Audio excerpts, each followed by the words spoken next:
Welcome to the Marketing Smarts live show by MarketingProfs and the Marketing Smarts podcast, where we dive into B2B news, resources, valuable guest content, and much, much more each and every week. If you're a B2B marketer looking for a place to learn, keep up to date, and have some fun along the way, grab a beverage, a notepad, or at least some style of writing utensil, and welcome to the show.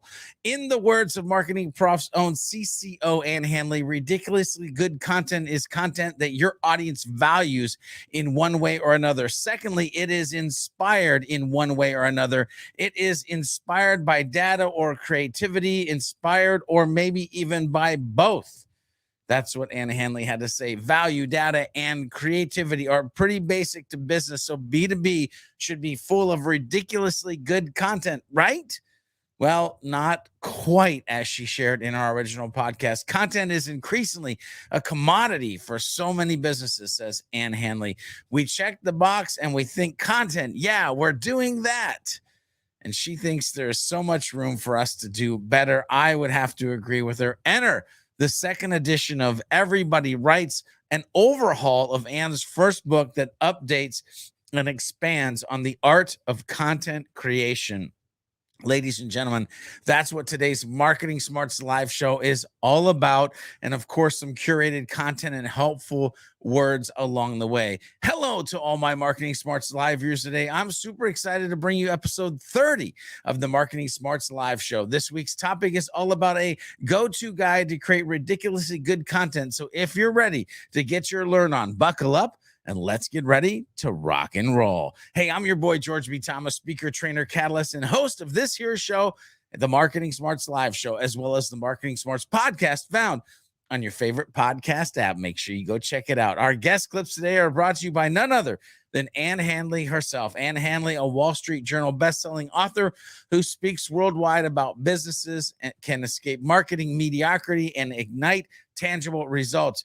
IBM, by the way, named her one of the 7 people shaping modern marketing. She is the Chief Content Officer of MarketingProfs, a LinkedIn influencer, a keynote speaker, mom, dog person, and writer. And you know what? She's a pretty cool human along with all of that other stuff. Now, remember, the clips of Ann Handley today are pulled from the full Marketing Smarts podcast episode. And if you want to listen to the full interview with Ann Handley and myself, make sure to tune in to the Marketing Smarts podcast. Link to the full show will be in the description below after the live show ends. That's right. You know me, all the right links in all the right places at just the right time. Now, in this episode, again, I'm talking with Ann about a go-to guide to creating ridiculously good content. So what are we talking about when it's content creation, and more importantly, ridiculously good content creation? I wanted to start off with what might be the most important question. And that, ladies and gentlemen, is what is it? And how can B2B, maybe even all marketers, create ridiculously good content? When we use those words, ridiculously good and content together, what does Ann truly mean?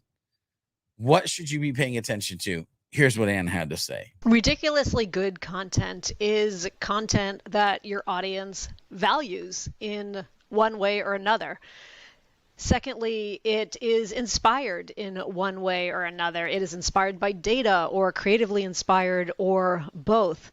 But ultimately, George, ridiculously good content thinks of everything through the eyes of the reader, the person who is on the other end of whatever content you're producing. So by that, I mean, when they look at something that you have written, something that you have produced, do they think to themselves, or do they say to their team members, you know, that was good, that was great? And that is really where I want to see us move as an industry, as marketers. Do our readers and do our audience members and do the people who we care most about attracting, do they look at what we're doing and read what we're doing and watch what we're doing and think it's just fantastic and think it could only come from us? That to me is the holy grail. That's what ridiculously good content ultimately is. And by the way, George, you know, I know that a lot of us here today do not maybe identify as writers, and maybe we think that ridiculously good is too high of a bar. But, you know, when you ask what keeps me up at night, I mean, the other thing that keeps me up at night is making sure that I empower every single marketer, every single person who is listening to this conversation today to really embrace their own power as a creator, as a writer, because if we are in marketing, we are all writers. So you need to dissuade yourself of this notion that you are not a writer. And I think the more that we do that, the more that we can understand our ability to create ridiculously good content. And I think the more that it fuels us as creators. Did you hear that? Do you focus on adding value? Do they, the reader, think to themselves, that was good, or better yet, that was great? Does it feel like you could have only, or does it feel like it could have only come from you? Are you embracing your power as a writer? Embrace your power, adding value, and being authentic to yourself sure seems like a great starting point to creating ridiculously good content. Now, I have a question for you. Are you a writer? Put the answer to that in the chat pane, or let me know on Twitter using the hashtag MPB2B. And of course, tag me using @GeorgeB.Thomas. It might be a trick question, by the way, but go ahead and add it in there. We'll be back to Ann Handley and her thoughts on creating ridiculously good content. But first, I have to ask, are you part of the Marketing Profs community? If not, become part of the Marketing Profs community by heading over to mprofs.com/MP today. It's free. That's right. mprofs.com/MP today. Be part of the community. Now, it's time for one of my favorite sections in the B2B news, where we talk about breaking B2B news or really important tips we find on the Google News tab related to you and your B2B business. This week, the title is 3 Ways to Rethink Content's Role in Your B2B GTM Strategy. Now, ChatGPT, and I'm sure there will come a day where I don't do an episode and at least mention ChatGPT at some point, and generative AI's increasing capabilities are putting a spotlight on content. Such attention benefits your go-to market strategy across sales, marketing, brand, digital, product, and more. We can use this moment to improve the value of content while it is top of mind for all stakeholders. It's also a great time to demonstrate how our audience's content consumption evolves. Here are 3 ways marketing leaders can leverage the AI-generated content craze to bolster content marketing's impact. Now, to read that article and a little bit more about what's going on, check out the link below when the live show is over. It's a good one. There's some hidden eggs, Easter eggs, some nuggets, some wisdom for you there that you're going to want to check out. So let's get back to Ann Handley and her Marketing Smarts podcast episode. So I wanted to figure out what might get in your way as you try to create ridiculously good content, which, by the way, you might already be doing. But I asked Ann the question, what have you seen historically that has stopped B2B marketers from creating ridiculously good content? Listen in, because I really like what she had to share here pertaining to what kind of gets in our way. You know, I think this is changing, but I think one of those potholes, one of those barriers, if you will, that's my dog Augie in the background. Can you hear him? Yeah. He's very into this conversation. So he's trying to chime in, but you know what, Augie, it's my book, so back off, buddy. No, so I think one of the potholes, impediments, hurdles, whatever analogy you want to use, is that we think that there's a certain way that we need to write, especially in B2B. You know, I think this was so true, especially in a pre-COVID age. B2B marketing generally has been much more, arm's length. Like when we are creating content, we don't tend to use words like you. We don't tend to use contractions or start a sentence with a conjunction like and or but, some basic things. And so the overall effect of that is that, number one, our content is a lot less conversational. It feels more hands-off and penetrable in some ways. And it doesn't feel as warm and friendly. And I think one of the things that I have noticed, and that definitely is true more in the second edition of the book than in the first edition, is that in a post-COVID world, I think that many, many B2B marketers are thinking to themselves, are giving themselves permission, or maybe our bosses are giving us permission. Maybe the C-suite is like seeing what some competition is doing and saying, yeah, we got to get in on that. But what we're doing is increasingly like dropping that facade. It's a cliche to say that B2B marketers are humans marketing to humans. But I think if there's anything that I've seen in the past couple of years from a B2B content perspective is that we absolutely are embracing that opportunity to speak directly to people we care about and to let the voices of the people on our team, to let the creators like show their personality a little bit, because that is very often in B2B what will make us stand out. We think of, voice, and we think of point of view and personality in B2B as being like hard, and I don't think it's hard. I think it's really a matter of thinking about the people who are creating content on behalf of our brand and giving them just, some guidelines, but also a lot of freedom to create on behalf of the brand and let themselves shine their own voices, like let themselves speak out. We should all be speaking out. Are you giving yourself permission to drop the mask and be human in your marketing? Are you being human in your writing? Are you letting the voice of the creators in your organization show? I sure hope the answer to those questions were yes, yes, and yes, and maybe another couple of yeses along the way, and hallelujahs and amens, because like Ann said, I believe that we all should be speaking out. We'll get back to Ann Handley in a few minutes, but first it's time for some dope B2B learnings from the vault of MarketingProfs articles. That's right, it's time to dig into the treasure trove of valuable information and pull out 2 pieces of gold to help you be a better B2B marketer. Article number 1 this week is 29 must-read content marketing articles by Larry Kim. That's right. It is a timeless piece that you should dig into and again, get those nuggets of wisdom, those gems of education. This resource is timeless. Timeless hits that you can dig into. Again, multiple resources that we can dive in over time is always a good thing. So link will be in the description. Article 2 this week, 5 serious content marketing mistakes you need to avoid by Swati Sani. Done well, content marketing helps businesses build brand awareness, increase visibility, and generate more leads, ultimately driving sales and growth. Yet many businesses struggle with their content marketing. It takes a ton of effort to create great content that provides value to audiences and delivers on your KPIs, key performance indicators. And although you may be focused on creating quality content, inevitably some critical mistakes end up diminishing the impact you want to create or have on the community or people that you're helping. To harness the full power of your B2B content marketing, here are 5 of the biggest mistakes you need to avoid. Ladies and gentlemen, if you want to keep learning more, well, if so, check out the links in the description below. After the live show, gets access to both amazing MarketingProfs articles, all the right links in all the right places at just the right time.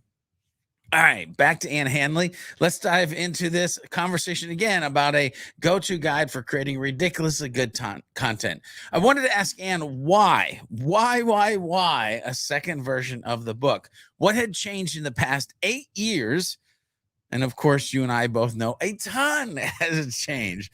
But was there something else? Was there another reason for a second version of the book? Makes you wonder. Let's see what Ann had to say. So the second edition was born out of I would say a need, but it was really a want to make everybody writes accessible and feel relevant to a new age of marketers. The book came out 8 years ago, as we've talked about, 100 million moons ago. And there's a whole new crop of marketers that are now entering B2B marketing, who are now becoming content creators, who are now going to conferences, and I meet them all the time. And I wanted to make sure that this book felt fresh and updated and that spoke to them as well. And so that was my first goal. And so I opened it up and I started going through it thinking, honestly, George, that it was going to be a pretty easy update. I thought, you know what, I'll just freshen some of the examples in here, freshen up the data. There was some dated data in there. Tough to say, but true, dated data in the book. I thought I would update it and, just kind of like run a vacuum over it, essentially, spray some Febreze around and, call it a day. Like, so fresh, so clean, we're done. Fantastic, let's go to the pool. But when I opened it up and I started reading it, I realized pretty quickly that, you know what, there's a few things in here that really need more updating. And so rather than just, dusting and running the vacuum and spraying the Febreze, I stripped this entire book down to the studs. I rebuilt it completely. I reran the wiring. I added a new roof. I installed a bouncy house in the backyard because I wanted it to be more fun to read, fun to access. There's a whole lot of updating that went into this. So this was not just a refresh. There's this mantra in publishing that to call a book a second edition, you need to update at least 20% of it. And so I had a conversation with my publisher about 6 months ago, and she said, how's it going? And I said, well, that 20% thing. Well, I think really what we're doing is we're maybe leaving about 10% and we're rewriting and redoing 90%. She said, you're crazy. I said, thank you. I know. But I felt like I had to do it. I wanted to do it. This book is important not only to me, but I want it to be important to marketers. I think it's an important perspective at a time when many new content creators are coming into the industry, but also, as you alluded to, our world is changing. The way we communicate in a post-COVID world is changing. Our reliance on content is changing. AI writing tools are increasingly part of the conversation, and I believe will be even more increasing part of the conversation. We talk about things in marketing that we didn't used to talk about. We talk about mental health challenges. We talk about political issues sometimes. We talk about social movements. There's a whole lot more that falls under the purview of marketing these days that didn't used to. And even the tasks that we have as marketers has only expanded in the past 8 years. It has not constricted at all. In the first edition, I talked about 13 things that marketers write. In the new edition, I identified 20 things that marketers are frequently tasked with creating. And so all that to say, there's a whole lot of new stuff that I felt like I wanted to address that wasn't in the first edition. So that's why, again, metaphorically, stripped it down to the studs, rebuilt it, installed a super sweet chandelier in the dining room. It's just gorgeous. And yeah, I'm very proud of this book. I think it's so much better than the first. And the first was not bad. And I'm not saying that to, that's no flex. I'm just acknowledging that it was not. It wasn't like it needed it. It was more that our world has changed. And so we have moved on. We need a different kind of guide, a writing guide for content marketing in 2022. Not only did the book need updated, but did you hear what Ann said? There are a new set of content marketers showing up to the scene. I also love that Ann shares that about 90% of the book was rewritten to show how all of the things are changing and have changed over the past 8 years. The new chandeliers and all the things. Isn't it fun to listen to Ann talk? Now, usually at this point, we're going to get some words of wisdom from Ann, but in a few minutes, not today. That's right. I had another question I wanted to ask Ann before I let her go. Don't worry. In the original podcast episode, I still got her words of wisdom for you, but you'll have to tune in for that.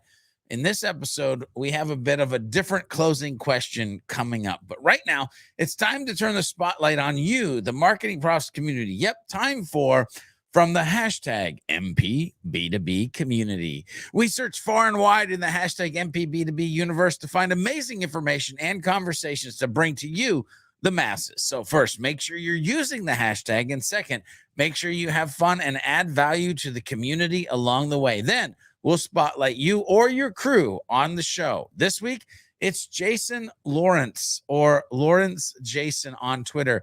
His post went a little something like this: your average B2B buyer consumes 13 pieces of your content before buying from you. 13 exclamation mark in this tweet.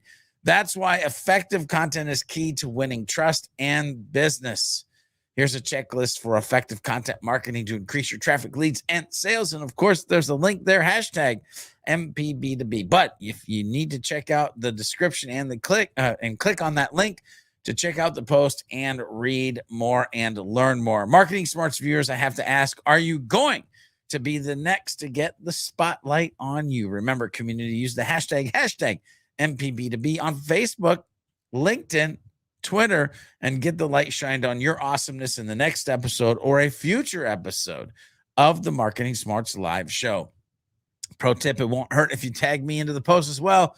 I'm at George B. Thomas on LinkedIn and Twitter, and at Mr. George B. Thomas on the Book of Faces. Okay, let's kick it back to Ann Handley. And the final question around this topic of a go-to guide to creating ridiculously good content.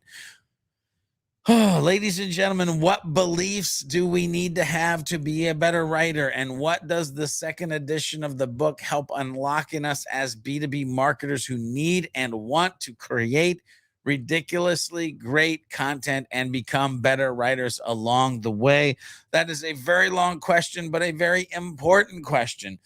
And here is what Ann Handley wanted to share with us pertaining to beliefs and being a better writer. You know, I've heard from a lot of people since the first edition came out just yesterday, but I've heard from so many people who have told me that the first edition of this book really helped them become a better writer.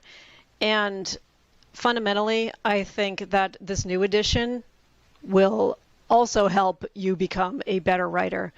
But the second thing so I guess that's a belief, and that's just kind of a level set mindset. But it doesn't happen on its own, George. You know, you cannot become a better writer by just wanting to become one or wishing to become one. And so in this second edition, one of the things that I talked about is developing a daily writing habit.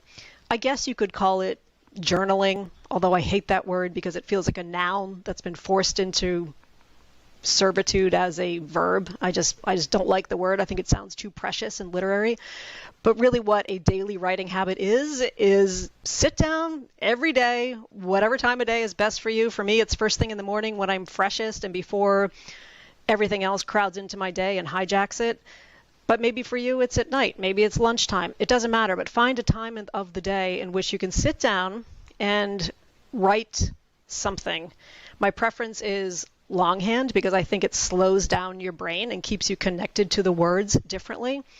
But write something, like you've got to stay in it, stay in the practice. And I think the only way to become a better writer is to shift your mindset to, yes, I am a writer, number one, but secondly, to create something every single day. The only way you're going to build muscle is to work the muscle. And so work it every single day. That's your action item. That is your action item. Work that writing muscle. So good. So good. I hope this episode of the Marketing Smarts Live Show helps you create amazing content and, more importantly, helps you start your journey to your own belief of being a fantastic writer. Have you enjoyed today's journey? Let us know. Use that hashtag MPB2B on whatever platform you're joining us on. It's time, ladies and gentlemen. That's right. Time flies when you're having fun. Head to the description below. Click on the link to the full Marketing Smarts podcast with Ann Handley and keep on learning more about a go-to guide to ridiculously good content that you're going to create because you are a writer. Remember, these were just a few clips of the original Marketing Smarts podcast interview. If you got value out of today's show, hit that like, and better yet, share it with a friend or coworker. To keep learning more, hit that subscribe or watch additional Marketing Prof videos on your favorite social channel, or head over to our YouTube channel if you're not there yet. Or you can go tune into the original Marketing Smarts podcast episode on your favorite podcast app. Don't forget to become part of the Marketing Profs community by heading over to mprofs.com/MP today. And as always, remember to be a happy, helpful, humble B2B marketing human. And we'll see you on the next episode of the Marketing Smarts live show next week.